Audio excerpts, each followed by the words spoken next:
Channel daily updates చూడాలనుకుంటే right side కనిపించే button subscribe చేసి పక్కనే ఉన్న బెల్ బటన్ ని క్లిక్ చేయండి. అలాగే లైక్ చేయండి, షేర్ చేయండి, కమెంట్ చేయండి. ఇవాల్టి వీక్లీ రౌండ్ అప్ లో మనతో పాటు ఉన్నారు ఎస్ వీరయ్య గారు, ప్రముఖ విశ్లేషకులు. Good evening sir. Good evening sir. ఈరోజు చెప్పండి, ఈ రోజు స్వాతంత్ర దినోత్సవం దేశవ్యాప్తంగా జరిగింది. మోడీ స్వాతంత్ర దినోత్సవ స్పీచ్ పైన మీ కామెంట్ ఏంటి? రాజ్యాంగబద్ధంగా ఎన్నికైనటువంటి ఒక ప్రధానమంత్రి దేశ చరిత్రలో మొదటిసారి రాజ్యాంగ విరుద్ధంగా మాట్లాడారు. ఈ 73 సంవత్సరాల స్వతంత్ర భారతదేశం ఈరోజు 74వ స్వతంత్ర దినోత్సవం జరుపుకుంటున్న వేళ ఎర్రకోట నుంచి ప్రధానమంత్రి చేసేటువంటి ప్రసంగం చాలా కీలకమైంది, చాలా ప్రాధాన్యత కలిగింది. అలాంటి ప్రసంగంలో భారతదేశ ప్రజలు ఇప్పుడు ఎదుర్కొంటున్నటువంటి సమస్యలు ఏమిటి, వాటికి పరిష్కారం కోసం భవిష్యత్తులో చేయాల్సినటువంటి కృషి ఏమిటి, ఇలాంటి కీలకమైనటువంటి సమస్యలను స్పృశించేటువంటి సందర్భం.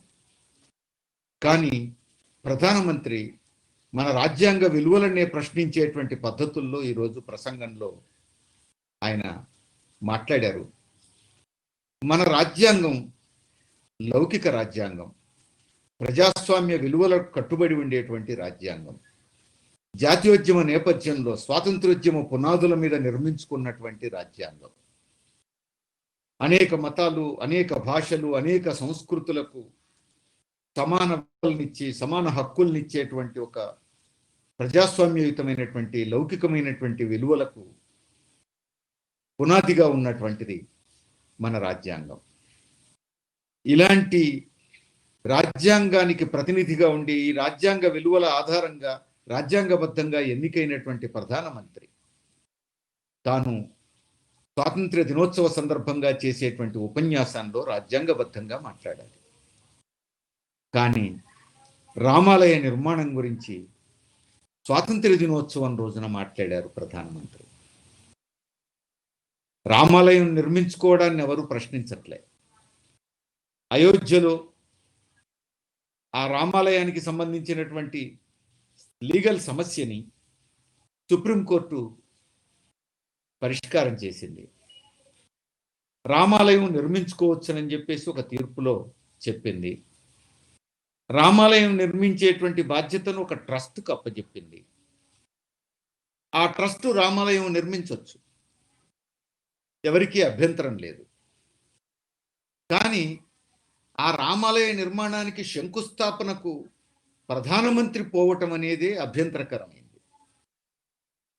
మోడీ ఒక వ్యక్తిగా దేన్నైనా నమ్మొచ్చు, ఎవరికి అభ్యంతరం లేదు. కానీ మోడీ ఒక వ్యక్తి కాదు. ఇప్పుడు 130 కోట్ల మంది ప్రజానీకానికి భారత రాజ్యాంగం బద్ధంగా ఎన్నికైనటువంటి ఒక ప్రధానమంత్రి.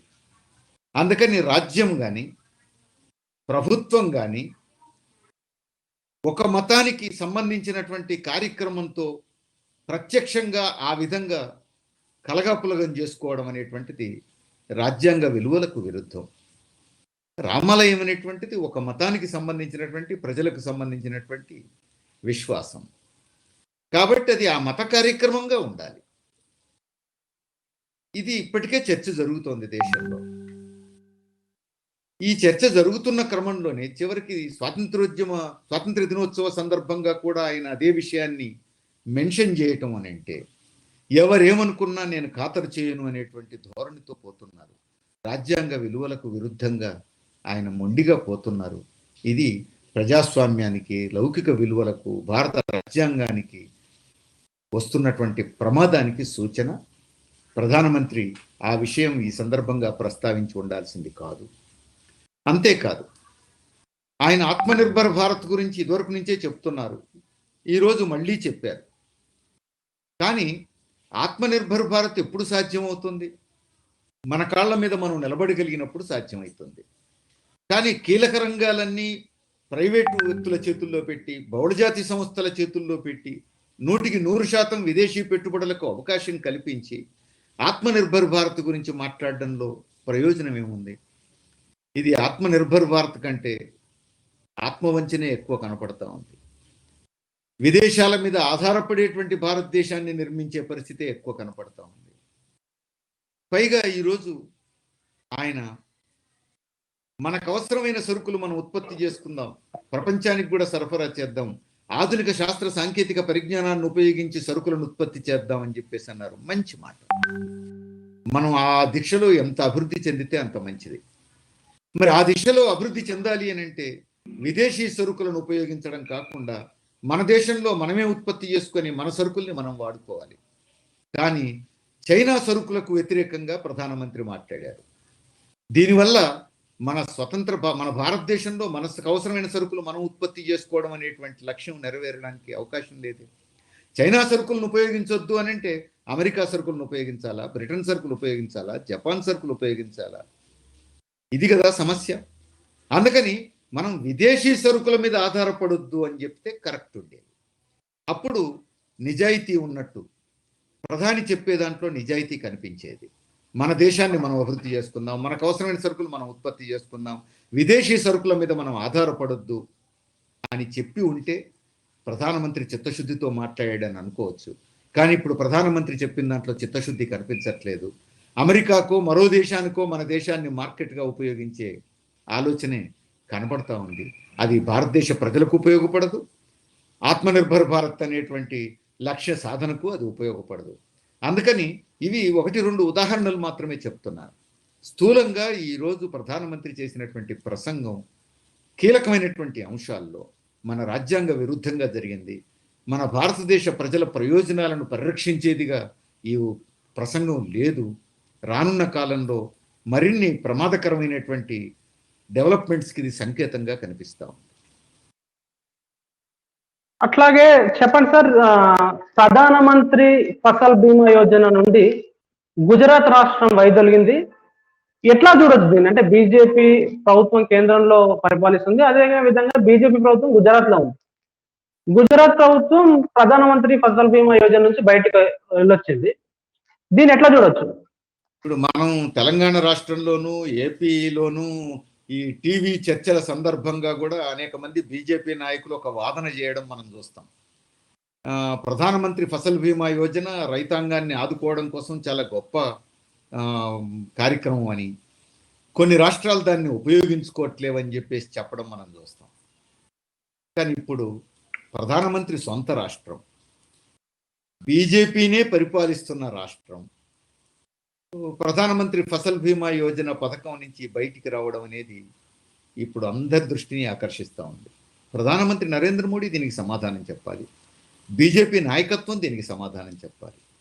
గుజరాత్ ముఖ్యమంత్రి స్పష్టంగా చెప్పాడు, ఈ ప్రధానమంత్రి ఫసల్ బీమా యోజన రైతులకు ఉపయోగపడట్లేదు, ఇది పెట్టుబడిదారులకే ఉపయోగపడుతోంది, కాబట్టి మాకు అవసరం లేదు అన్నాడు. ఇక ఇంతకంటే ఏం కావాలి?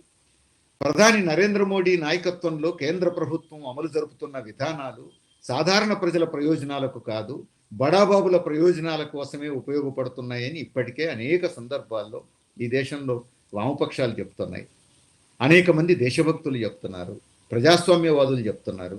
ఇప్పుడు తమ పార్టీకే చెందినటువంటి తమ సొంత రాష్ట్ర ముఖ్యమంత్రి చెప్తున్నారు. కాబట్టి ఇప్పటికైనా ప్రభుత్వం ఈ బడాబాబుల సేవ నుంచి బయటికి రావడం మంచిదని చెప్పచ్చు. అట్లాగే చెప్పండి సార్, ఈరోజు దేశవ్యాప్తంగా ఈఐఏ పైన పెద్ద ఎత్తున చర్చ జరుగుతుంది. ప్రభుత్వం ఏం చెప్తుందంటే దీనిపైన ఇది ఒక గొప్ప ముందడుగు అని చెప్పేసి ప్రభుత్వం చెప్తుంది. అయితే పర్యావరణ ప్రేమికులు కానీ, సాధారణ ప్రజలు కానీ, మేధావులు కానీ ఇది పర్యావరణ విధ్వంసానికి ఉపయోగపడుతుంది ఈ చట్టం అనే కామెంట్ చేస్తున్నారు. రెండిట్లో ఏది నిజం? ఇప్పుడు ప్రపంచంలో ఈజ్ ఆఫ్ డూయింగ్ బిజినెస్ లో భారతదేశం ర్యాంకు ముందుకు పోతుంది. పర్యావరణ పరిరక్షణకు సంబంధించినటువంటి ర్యాంకులో భారతదేశం వెనకకు పోతాం. ఇది ఈరోజు స్పష్టంగా మనకు కనపడుతున్నటువంటి అంశం. ఇలాంటి సమయంలో పర్యావరణ పరిరక్షణ కోసం మరిన్ని చర్యలు తీసుకోవాల్సినటువంటి ప్రభుత్వం పర్యావరణ పరిరక్షణకు మరింత హాని కలిగించేటువంటి చర్య తీసుకుంటోంది. ఇప్పుడు పర్యావరణ రంగంలో తీసుకున్నటువంటి నిర్ణయాలు, చేసినటువంటి చట్టం చాలా ప్రమాదకరమైంది. ఇది ఇప్పటికే ఉన్నటువంటి చట్టాలను ఖాతరు చేయట్లేదు. అటవీ హక్కుల చట్టాన్ని కానీ, పెసా చట్టాన్ని కానీ, గ్రామ పంచాయతీల చట్టాన్ని కానీ, వీటన్నిటినీ మడతపెట్టి డస్ట్బిన్లో వేసి తాము పోదలుచుకున్న దారి, తాము నడిచిందే బాట, తాము చేసిందే నిర్ణయం అనే పద్ధతుల్లో ఇప్పుడు ప్రధానమంత్రి మొండిగా ముందుకు పోతున్నారు.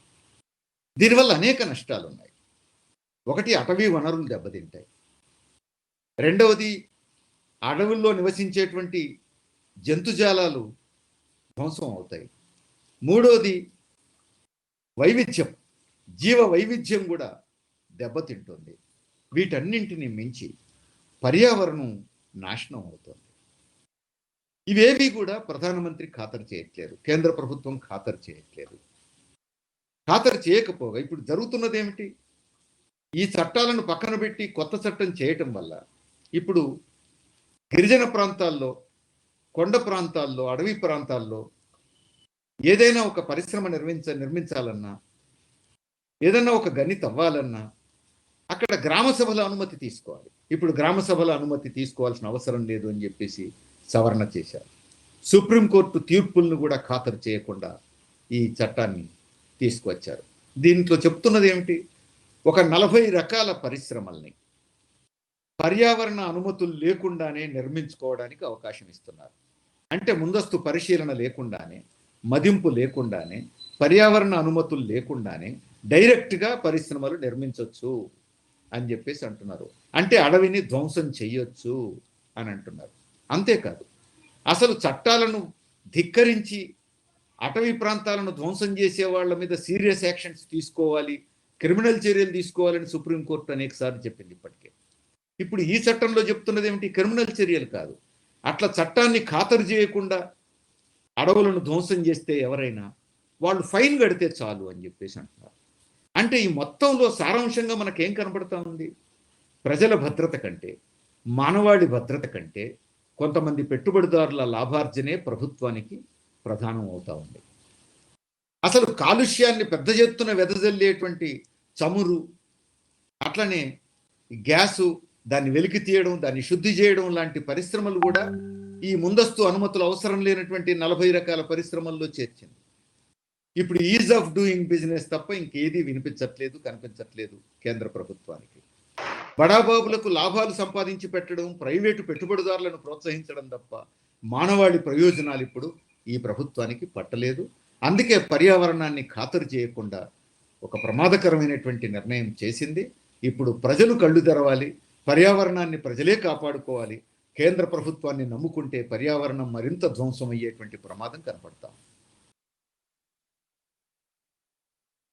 సార్ ఇప్పుడు చెప్పండి, ఢిల్లీ అల్లాలపై రిపోర్టింగ్ చేయడానికి వెళ్ళిన రిపోర్టర్లపై ఆర్ఎస్ఎస్ జెండాలు పట్టుకున్న గుంపు ఒకటి దాడి చేసింది. ముఖ్యంగా అందులో ఉన్న మహిళా రిపోర్టర్ తోటి అసభ్యంగా ప్రవర్తించిన సంఘటన బయటకు వచ్చింది. ఎట్లా చూడొచ్చు దీన్ని? ఈ దాడుల సందర్భంగా అనేక సందర్భాల్లో మనం చూస్తున్నాం. ప్రత్యక్షంగా బీజేపీ నాయకులు, ఆర్ఎస్ఎస్ నాయకులు దాడులను ప్రోత్సహించటం, రెచ్చగొట్టడం, ప్రత్యక్ష సాక్ష్యాలు కూడా మనం చూస్తూ ఉన్నాం. సహజంగానే ఇప్పుడు మీడియా ప్రతినిధులు అలాంటి ప్లేస్కు వెళ్ళి రిపోర్ట్ చేయడం మొదలు పెడితే అధికార పార్టీ సంబంధించినటువంటి తప్పులు బయటపడతాయి, నేరాలు బయటపడతాయి. బీజేపీ నాయకులు, ఆర్ఎస్ఎస్ నాయకులు చేస్తున్నటువంటి నేరాలు బయటపడతాయి. మతపరమైనటువంటి దాడులు వాళ్ళు ఏ విధంగా చేస్తున్నారో, ఏ విధంగా ప్రోత్సహిస్తున్నారో ఆధారాలతో సహా బయటపడతాయి. అందుకని మీడియా ప్రతినిధుల్ని అక్కడికి పోనివ్వడానికి వాళ్ళు సిద్ధంగా లేరు. ఇది స్పష్టంగా మనకు కనపడుతుంది. వారి మీద దాడి చేస్తున్నారు. ఈ ఆడ మగ తేడా లేకుండా మహిళల మీద కూడా దాడి చేయడానికి తెగబడుతున్నారు అని అంటే ఈ దేశంలో ప్రజాస్వామ్యం ఉన్నదా లేదా అనేటువంటి ఇప్పుడు ఆలోచించుకోవాల్సింది. సాక్షాత్తు కేంద్రంలో అధికారంలో ఉన్నటువంటి పార్టీ, కేంద్రంలో పరిపాలిస్తున్నటువంటి ప్రధానమంత్రి, హోంమంత్రి లాంటి వాళ్ళే ఆర్ఎస్ఎస్ ముద్దుబిడ్డలైన తర్వాత ఇప్పుడు వారి ఒక సన్నిహితులు, వారి మిత్రులు, లేకపోతే వారి పార్టీకి చెందినటువంటి వాళ్ళే ఈ దాడులు చేస్తూ ఉంటే ఇప్పుడు వాళ్ళు ప్రజాప్రతినిధులుగా, ప్రభుత్వానికి నాయకత్వం వహిస్తున్న వాళ్ళుగా భారత రాజ్యాంగబద్ధంగా పరిపాలిస్తారా, లేకపోతే ప్రధానమంత్రి, హోంమంత్రి లాంటి వాళ్ళు కూడా ఇలాంటి వాళ్ళను సమర్థిస్తారా అనేది ఇప్పుడు తేల్చుకోవాల్సినటువంటి విషయం. చూస్తుంటే ఇలాంటి దాడులను పాలకులే ప్రోత్సహిస్తున్నటువంటి పరిస్థితి మనకు కనపడతా ఉంది. అందుకే రానున్న కాలం మరింత ప్రమాదకరమైనటువంటి పరిస్థితులకు దారితీస్తోంది అనేటువంటి సంకేతాలు ఇస్తున్నాయి. ఇవన్నీ ప్రజలు అర్థం చేసుకోవాల్సినటువంటి అవసరం ఉంది. సరే, అట్లాగే చెప్పండి సార్. ఇప్పుడు బిఎస్ఎన్ఎల్ ఉద్యోగులు దేశద్రోహులు అంటూ ఒక మంత్రి, కేంద్ర మంత్రి కామెంట్ చేసిండు. ఎట్లా చూడొచ్చు దీన్ని? బిఎస్ఎన్ఎల్ ఉద్యోగులు కానీ, బిఎస్ఎన్ఎల్ ఉద్యోగులకు సంబంధించిన యూనియన్, ఆఫీసర్స్కు సంబంధించినటువంటి అసోసియేషన్ కానీ అనేక సంవత్సరాలుగా బిఎస్ఎన్ఎల్ని కాపాడాలని చెప్పేసి కోరుతోంది. ప్రభుత్వాల మీద ఒత్తిడి తెస్తోంది. అది మన్మోహన్ సింగ్ ప్రభుత్వమైనా, వాజ్పేయి ప్రభుత్వమైనా, నరేంద్ర మోడీ ప్రభుత్వమైనా, ఏ ప్రభుత్వం ఢిల్లీలో ఉన్నా ప్రభుత్వాల మీద, ప్రభుత్వ విధానాల మీద ఒత్తిడి చేస్తున్నారు వీళ్ళు. బిఎస్ఎన్ఎల్ను మనం కాపాడుకుందామని చెప్పేసి పాలకులు ఖాతరు చేయలేదు. అది అప్పుడు కాంగ్రెస్ నాయకత్వం అయినా, ఇప్పుడు బీజేపీ నాయకత్వం అయినా బిఎస్ఎన్ఎల్ను కాపాడుకోవాలనేటువంటి ఉద్యోగుల ప్రతిపాదనల్ని ఏ రోజు ఖాతరు చేయలేదు. మనం చూడొచ్చు, దేశంలో సెల్ ఫోన్ను ప్రవేశపెట్టినప్పుడు ముందు ఎవరికి అవకాశం ఇవ్వాలి? అప్పటికే దేశమంతా టెలికమ్యూనికేషన్స్ రంగం బాధ్యతలు చూస్తున్నటువంటి బిఎస్ఎన్ఎల్కు ముందు అప్పచెప్పాలి. కానీ బిఎస్ఎన్ఎల్కి ఆ అనుమతినివ్వలేదు. ప్రైవేటు పెట్టుబడిదారులకు సెల్ ఫోన్ రంగంలో ముందు కేంద్ర ప్రభుత్వం అనుమతించింది. వాళ్ళు సెటిల్ అయిన తర్వాత కొన్ని సంవత్సరాలకు బిఎస్ఎన్ఎల్ ఉద్యోగులు, కార్మికులు, యూనియన్, అట్లాగే అనేక ప్రజాస్వామ్య పక్షాలు కేంద్ర ప్రభుత్వం మీద ఒత్తిడి తెచ్చిన తర్వాత బిఎస్ఎన్ఎల్కి అవకాశం కల్పించారు. మనం చూసాం, బిఎస్ఎన్ఎల్ రంగంలోకి దిగినంత కాలం నిమిషానికి 9 రూపాయలు, 10 రూపాయలు, 11 రూపాయలు ఛార్జీ పడ్డది మనకు. అవుట్ గోయింగ్ కాల్కే కాదు, ఇన్కమింగ్ కాల్కి కూడా ఛార్జ్ వేశారు మనకు, మెసేజ్లకు కూడా ఛార్జ్ వేశారు మనకు. ఒకసారి బిఎస్ఎన్ఎల్ సెల్ ఫోన్ రంగంలోకి అడుగుపెట్టిన తర్వాతనే అది కారు చౌకగా ముందుకొచ్చింది. ఒక అడ్డా కూలి, ఒక రిక్షా కార్మికుడు, ఒక ఆటో వర్కర్ కూడా సెల్ ఫోన్ వాడగలిగేటువంటి పరిస్థితి ఈరోజు వచ్చింది అని అంటే అది బిఎస్ఎన్ఎల్ పుణ్యం అనేటువంటి విషయం మనందరికీ తెలుసు. అంతేకాదు, 2Gలు, 3Gలు, 4Gలు వస్తూ ఉంటే ముందు ఎవరికి అవకాశం ఇవ్వాలి? బిఎస్ఎన్ఎల్కి ఇవ్వాలి. లేదు, ప్రైవేట్ రంగాన్ని కూడా ప్రోత్సహించాలని నిర్ణయించామనంటే అందరికీ అవకాశం ఇవ్వాలి. కానీ 4G అవకాశం కూడా ముందు ప్రైవేటు పెట్టుబడిదారులకు ఇచ్చారు. ఒత్తిడి చేయగా చేయగా చేయగా బిఎస్ఎన్ఎల్ ఉద్యోగులు, యూనియన్లు అనేక సంవత్సరాలు ఒత్తిడి చేయగా చేయగా ఈ మధ్య మాత్రమే బిఎస్ఎన్ఎల్కు 4G అవకాశం ఇచ్చారు. ఆల్రెడీ 5G రంగంలోకి దిగుతున్న సమయంలో 4G అవకాశం ఇచ్చారు. అంటే ప్రభుత్వమే బిఎస్ఎన్ఎల్ను చిన్నచూపు చూస్తోంది. దీన్ని నాశనం చేసే వైపు, తనంతట తానే బిఎస్ఎన్ఎల్ దెబ్బతినే వైపు, నష్టాల పాలయ్యే వైపు, మూతబడే వైపు నెట్టేస్తున్నది అనేది చాలా స్పష్టంగా కనపడతా ఉంది. అంతేకాదు, బిఎస్ఎన్ఎల్ ఉన్నతాధికారులు ఈ ప్రైవేట్ ఆపరేటర్స్తో చేతులు కలిపి లాలూచి పడి, అవినీతి కక్కుర్తిపడి బిఎస్ఎన్ఎల్ని దెబ్బతినే విధంగా చేస్తున్న పని కూడా మనం చూస్తూ ఉన్నాం. వీటన్నింటిని కూడా కేంద్ర ప్రభుత్వం చూసి చూడనట్టు ఉంటా ఉంది. ఆ విధంగా కేంద్ర ప్రభుత్వం, బిఎస్ఎన్ఎల్ ఉన్నతాధికారులు కలిసి ఈరోజు బిఎస్ఎన్ఎల్ను ధ్వంసం చేసే ప్రయత్నంలో ఉన్నారు. ప్రైవేటు పెట్టుబడిదారుల చేతుల్లో, విదేశీ బహుళజాతి సంస్థల చేతుల్లో పెట్టే ప్రయత్నాల్లో ఉన్నారు. ఇప్పుడు ఒకటే ప్రశ్న మనం వేయాల్సింది, బిఎస్ఎన్ఎల్ని కాపాడాలని కోరుకుంటున్నటువంటి బిఎస్ఎన్ఎల్ ఉద్యోగులు, యూనియన్లు దేశద్రోహులు ఎట్లా అవుతారు? బిఎస్ఎన్ఎల్ను ధ్వంసం చేసేటువంటి పాలకులు దేశభక్తులు ఎట్లా అవుతారు? ఇప్పుడు వీళ్లలో ఎవరు దేశభక్తులు, ఎవరు దేశద్రోహులు? ఇప్పుడు ఆ మంత్రే సమాధానం చెప్పాలి. అట్లాగే ఈరోజు సుప్రీంకోర్టు సంబంధించి అమ్మాయిలకు కూడా ఆస్తి హక్కులో వాటా ఉండాలి కొడుకులతో పాటు అని చెప్పేసి ఒక కీలకమైన తీర్పు వెలువరించింది. ఈ నేపథ్యంలో చూసుకుంటే ఇంతకు ముందుకే వరకట్న నిషేధ చట్టం వచ్చినా కానీ గ్రౌండ్ లో ఇంప్లిమెంట్ కాని పరిస్థితి, అట్లాగే అట్రాసిటీ చట్టాలు కూడా గ్రౌండ్ లో సరిగ్గా ఇంప్లిమెంట్ కాని పరిస్థితి. ఈ చట్టం కూడా ఇంప్లిమెంట్ అవుతుందంటారా? అసలు ఇలాంటి చట్టాలు చేసిన తర్వాత, లేకపోతే ఇలాంటి తీర్పులు ఇచ్చిన తర్వాత ఎందుకు గ్రౌండ్ లో ఇంప్లిమెంట్ కావు? ఒకటి, పౌరులంతా సమానం అని చెప్తోంది మన రాజ్యాంగం. కులం, మతం, ప్రాంతం, లింగ భేదాలు లేకుండా, వీటితో నిమిత్తం లేకుండా పౌరులందరికీ సమాన హక్కులు ఉంటాయి అనేది మన రాజ్యాంగం నిర్దేశిస్తున్నటువంటి హక్కు. కాబట్టి ఈ రోజున ఆస్తి హక్కులో కూడా పురుషాధిక్యత ఇంతకాలం కొనసాగింది. ఇప్పుడు పురుషాధిక్యతను పక్కన పెట్టి పౌరులందరూ సమానమే, ఆడ మగ తేడా లేదు, అందరికీ ఆస్తి హక్కు ఉండాలి అని చెప్పి సుప్రీంకోర్టు అప్హోల్డ్ చేసింది మన చట్టాన్ని. ఇది ఆహ్వానించదగినటువంటి తీర్పు, మంచి తీర్పు. అయితే అనేక సుప్రీంకోర్టు తీర్పులు అమలుకు నోచుకోవట్లేవు, ఆచరణలో అనేక ఇబ్బందులు ఎదురవుతున్నాయి, చట్టాలు అమలుకు నోచుకోవట్లేవు. దీంట్లో పాలకుల చిత్తశుద్ధి ప్రధానమైనటువంటి అంశం. సుప్రీంకోర్టు తీర్పులుగానే ఉంటున్నాయి, చట్టాలు చట్టాలుగానే ఉంటున్నాయి. పాలకులు మాత్రం వాటికి భిన్నంగా, వాటికి తూట్లు పొడిచే విధంగా లాలూచి పడుతూ చట్ట విరుద్ధమైనటువంటి శక్తులకు, చట్ట విరుద్ధమైనటువంటి కార్యకలాపాలకు అండదండలిస్తున్న ఫలితం ఇది. అందుకని ఇది పాలకుల చిత్తశుద్ధికి సంబంధించిన విషయం. ఇప్పుడు ఈ ఈ ఆస్తి హక్కు విషయంలో కూడా మహిళలకు సమాన హక్కునిచ్చినటువంటి ఈ తీర్పు అమలు జరిగేట్టు చూడాల్సిన బాధ్యత కూడా కేంద్ర ప్రభుత్వానికి, రాష్ట్ర ప్రభుత్వాలది. ప్రభుత్వాల వైపు నుంచి చిత్తశుద్ధితో దీన్ని అమలు జరపాలని మనం కోరుకోవాలి. అయితే ఇవన్నీ ఎప్పుడు అమలు జరుగుతాయంటే చట్టం రాగానే ప్రజలకు వెంటనే న్యాయం జరగదు, తీర్పులు రాగానే ప్రజలకు అవి ఆటోమేటిక్గా ఉపయోగపడవు అనేది మన అనుభవం. కాబట్టి ప్రజల జోక్యం, ప్రజల కదలిక, చైతన్యపూరితంగా ప్రజలు తమ చట్టాలను, తీర్పులను అమలు జరిపించుకోవడం కోసం కూడా కదలాల్సిన అవసరం ఉంది. పాలకుల మీద ఒత్తిడి చేయాల్సిన అవసరం ఉంది. ఆ పని రానున్న కాలంలో ప్రజలు చేయాల్సిన అవసరం ఉంది.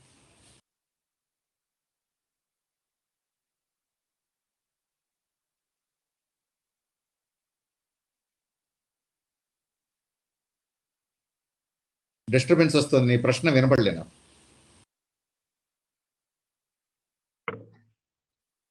ఢిల్లీ జంతర్ మంతర్ వద్ద ఆశా వర్కర్లు ధర్నా చేశారు. లేకపోతే వాళ్ళ హక్కుల కోసం, వాళ్ళకి రావాల్సిన జీతాల కోసం ప్రొటెస్ట్ చేస్తే వాళ్ళ పైన ఎఫ్ఐఆర్ నమోదు చేసిన సంఘటన వెలుగులోకి వచ్చింది. అయితే వాళ్ళ హక్కు, కరోనా వారియర్స్ వీళ్ళు అని చెప్పేసి ప్రసంగాలలో చెప్తున్న పాలకులు ఎందుకు గ్రౌండ్ లెవెల్కి వచ్చేసరికి ఇలాంటి చర్యలు తీసుకుంటున్నారు? ఎట్లా చూడొచ్చు దీన్ని? మనం చూస్తున్నాం. ఇప్పుడు వైద్య ఉద్యోగులు కానీ, పారిశుధ్య రంగంలో ఉన్న పంచాయతీ, మున్సిపల్ కార్మికులు కానీ, పోలీసులు కానీ, జర్నలిస్టులు కానీ, ఆశా వర్కర్లు, అంగన్వాడీ వర్కర్లు, ఇట్లాంటి ఇంకా అనేక రకాల స్కీమ్ వర్కర్లు కానీ, వీళ్ళంతా కూడా కరోనాను ఎదుర్కోవడంలో ఫ్రంట్ లైన్ వారియర్స్ అని చెప్పేసి అంటున్నాం మనం. అంటే ముందు పీఠిన నిలబడి కరోనాను ఎదుర్కోవడానికి సిద్ధపడుతున్న వాళ్ళు, త్యాగానికి సిద్ధపడుతున్న వాళ్ళు. అంటే వాళ్లకు కరోనా అంటుకోవడానికి, వాళ్ళ కుటుంబాలు కూడా ఎఫెక్ట్ కావడానికి అవకాశాలు ఉన్నటువంటి పరిస్థితిని కూడా ఖాతరు చేయకుండా ఈరోజు ప్రజలకు అంకితమై పనిచేస్తున్నటువంటి వాళ్ళు వీళ్ళు. కానీ పాలకులు మాత్రం మాటల్లో వారియర్స్ అని చెప్పేసి ముద్దు పేరు పెట్టి ప్రశంసించటం, వాళ్ళందరికీ పూలు చల్లండి, వాళ్ళందరినీ అభినందించండి, చప్పట్లు కొట్టండి అని చెప్పేసి మాటల్లో ఉచిత మాటలు చెప్పటం, ఆచరణలో వాళ్ళ సమస్యలు పరిష్కరించకపోవటం, వాళ్లకు పర్సనల్ ప్రొటెక్షన్ ఎక్విప్మెంట్ ఇవ్వకపోవటం, వాళ్ళకు అవసరమైనటువంటి సౌకర్యాలు కల్పించకపోవడం, భద్రతా చర్యలు తీసుకోకపోవటం, వాళ్ళ ఆదాయాలు సక్రమంగా వాళ్ళ కుటుంబాలకు సరిపోయే విధంగా చూడకపోవటం, ఇవన్నీ మనం చూస్తున్నాం.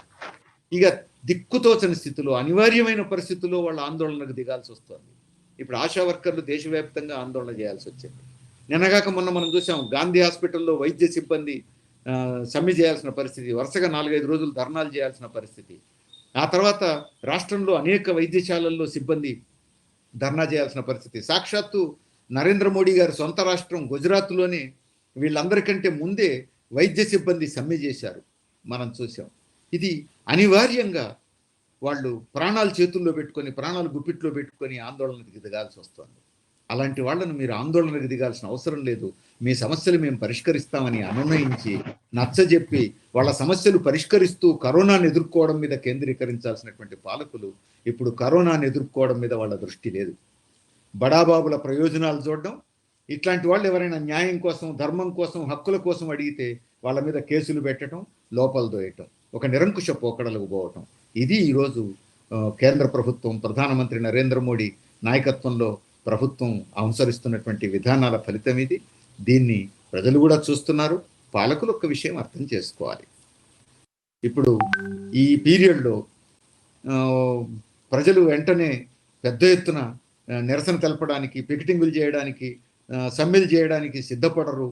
కాబట్టి మనం ఏం చేసినా చెల్లుబాటు అవుతుంది అనేటువంటి పద్ధతుల్లో పాలకులు అనుకుంటే అది భ్రమ. మనం చూస్తున్నాం, అమెరికా లాంటి దేశంలోనే జార్జ్ ఫ్రాయిడ్ హత్యకు నిరసనగా వారాల తరబడి అమెరికాలో ఉన్న ప్రతి పట్టణంలోనూ లక్షల సంఖ్యలో జనం కరోనాను కూడా ఖాతరు చేయకుండా రోడ్ల మీదకి రావడం మనం చూస్తున్నాం. వాళ్లకు మద్దతుగా అనేక ఐరోపా దేశాల్లో వేల మంది రోడ్ల మీదకి రావడం మనం చూస్తున్నాం.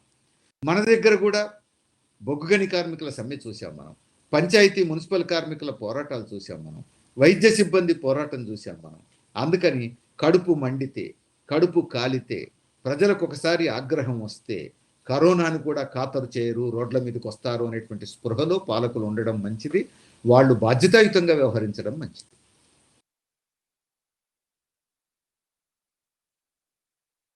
ఓకే అండి. అదేవిధంగా ఈ రోజు దేశవ్యాప్తంగా మనకి స్వాతంత్ర దినోత్సవాలు ఘనంగా జరుగుతున్న సన్నివేశాలు చాలా చోట్ల చూసినాం. ఇదే నేపథ్యంలో మరోవైపు దేశవ్యాప్తంగా ఈసారి ఇంకో ట్రెండ్ కూడా కనిపించింది. చాలా లక్షలాది మంది, కోట్లాది మంది సేవ్ ఇండియా పేరుతోటి భారత రాజ్యాంగాన్ని కాపాడాలంటూ, భారత లౌకికత్వాన్ని కాపాడాలి, భారత ప్రజాస్వామిక హక్కుల్ని కాపాడాలంటూ మరోవైపు ప్రదర్శనలు జరిగినాయి. ఆన్లైన్ లో ప్రొటెస్టులు జరిగినాయి. అసలు ఎప్పుడు లేనంత భిన్నంగా ఈసారి స్వాతంత్ర దినోత్సవం సంబంధించిన అందులో మనకు కనిపిస్తున్నాయి. ఎట్లా చూడొచ్చు దీన్ని? మొదటి ప్రశ్న వేసినప్పుడు మనం కొంత చర్చించినాం ఈ విషయాన్ని. ఇప్పుడు భారతదేశానికి స్వతంత్రం వచ్చి 73 ఏళ్ళు అయినందుకు, 74వ స్వతంత్ర దినోత్సవం జరుపుకుంటున్నందుకు సంతోషించాల్సినటువంటి వాతావరణం ఇది. యాక్చువల్గా ఆనందోత్సాహాలతో ప్రజలు ఒక పండుగలాగా జరుపుకోవాల్సినటువంటి రోజు ఇది. కానీ ఇప్పుడు వచ్చినటువంటి స్వాతంత్రాన్ని కాపాడుకోవడం కోసం, ఈ రాజ్యాంగ విలువల్ని కాపాడుకోవడం కోసం పోరాటం చేస్తామని చెప్పేసి ప్రతిజ్ఞ చేయాల్సినటువంటి స్థితిలో పడ్డాం. ఇది ఈ దేశాన్ని పరిపాలిస్తున్నటువంటి పాలకుల నిర్వాకం ఫలితం ఇది. అందుకని అనివార్యంగా ప్రజానీకం రోడ్ల మీదకి వచ్చారు. ఈరోజు ఆందోళనలు చేస్తున్నారు. చెయ్యాలి, చేస్తారు. ఎందుకు చేస్తారు? కేంద్రంలో పాలకులు తమ స్వార్థ రాజకీయ ప్రయోజనాల కోసం ఏమైనా చేయొచ్చుగాక. ఎందుకంటే స్వాతంత్రోద్యమంతో సంబంధం లేని వాళ్ళు ఇప్పుడు ఢిల్లీలో అధికారంలో ఉన్నారు. స్వాతంత్రోద్యమాన్ని వ్యతిరేకించిన వాళ్ళు, బ్రిటిష్ పాలకులకు సేవ చేసినటువంటి వాళ్ళు ఈరోజు ఢిల్లీలో అధికారంలో ఉన్నారు. అందుకని వాళ్ళకు స్వాతంత్ర్యం విలువ తెలియదు, స్వాతంత్రోద్యమం విలువ తెలియదు, స్వాతంత్రోద్యమ ఫలాలను కాపాడుకోవాలనేటువంటి స్పృహ లేదు. స్వార్థ రాజకీయ ప్రయోజనాలే తప్ప ఇంకేమీ పట్టట్లేవు. కానీ భారత ప్రజానీకం 130 కోట్ల మంది భారత ప్రజానీకం, వీరి తాతల తండ్రులు దేశం కోసం, దేశ స్వాతంత్ర్యం కోసం పోరాడినటువంటి వాళ్ళు, త్యాగాలు చేసినటువంటి కుటుంబాల నుంచి వచ్చినటువంటి జనం, స్వాతంత్రోద్యమ వారసులుగా ఉన్న జనం వీళ్ళు, ఆ త్యాగ పురుషుల వారసులుగా ఉన్నటువంటి జనం వీళ్ళు. అందుకని తమ తాతలు తండ్రుల త్యాగ ఫలాలను గుర్తు చేసుకొని ఆ బాటలో నడవడం కోసం ప్రజానీకం సిద్ధం అవుతారు. ఖచ్చితంగా స్వాతంత్రోద్యమ అనుభవాలను పుణికి పుచ్చుకొని ఈరోజు మళ్ళీ పోరాటం చేయడానికి సిద్ధపడతారు. స్వాతంత్ర దినోత్సవం రోజు అలాంటి కంకణబద్దులు కావడం, అలాంటి ప్రమాణం చేయటం చాలా బాధ్యతాయుతమైనటువంటి పని. ఈరోజు ముఖ్యంగా వామపక్షాలు ప్రమాణం చేసిన ఈ దేశవ్యాప్తంగా, ఎస్, నిజమైన దేశభక్తి అంటే అది. వచ్చిన ఈ స్వాతంత్ర్యాన్ని కాపాడుకుంటాం, ఈ రాజ్యాంగాన్ని కాపాడుకుంటాం, ప్రజాస్వామ్యాన్ని, లౌకిక విలువలను కాపాడుకుంటాం. రానున్న కాలంలో కరోనాను కట్టడి చేయడంలో విఫలమైనటువంటి కేంద్ర రాష్ట్ర ప్రభుత్వాల విధానాలకు వ్యతిరేకంగా కొట్లాడతాం. కరోనా నుంచి ప్రజలను కాపాడేందుకు శతవిధాలా కృషి చేస్తాం. ఈ దేశంలో ప్రజలు ఎదుర్కొంటున్నటువంటి ఆర్థిక, సాంఘిక, సామాజిక, సాంస్కృతిక సమస్యల పరిష్కారం కోసం కేంద్ర ప్రభుత్వంతో, రాష్ట్ర ప్రభుత్వంతో పోరాడతామని చెప్పేసి ఈరోజు ప్రమాణం చేశారు. అది ఈరోజు భారత ప్రజానీకానికి కావలసిన ఆదర్శం. అది ఈరోజు భారత ప్రజానీకానికి దిక్సూచి. కాబట్టి దేశ స్వాతంత్ర్య పోరాట యోధులకు మనం నివాళులు అర్పించడం అనంటే, స్వాతంత్ర్యోద్యమ దినోత్సవం రోజున మనం 3 రంగుల జెండా ఎగరేసి దానికి సెల్యూట్ చేస్తున్నామంటే అర్థం ఆ స్వాతంత్ర్యోద్యమ వారసులుగా మనం పనిచేసినప్పుడే దానికి విలువ. అందుకని ఈరోజు ఈ ప్రతినబూనడం, ప్రజల్ని సమీకరించి ఉద్యమ బాట పట్టడం అనేటువంటిది దేశభక్తులందరి కర్తవ్యం. రానున్న కాలంలో ఈ దేశంలో ప్రజలు నడవాలి, నడుస్తారనేటువంటి విశ్వాసం కూడా నాకు ఉంది.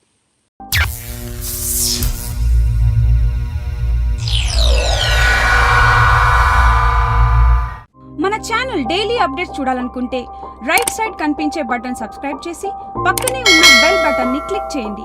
అలాగే లైక్ చేయండి, షేర్ చేయండి, కమెంట్ చేయండి.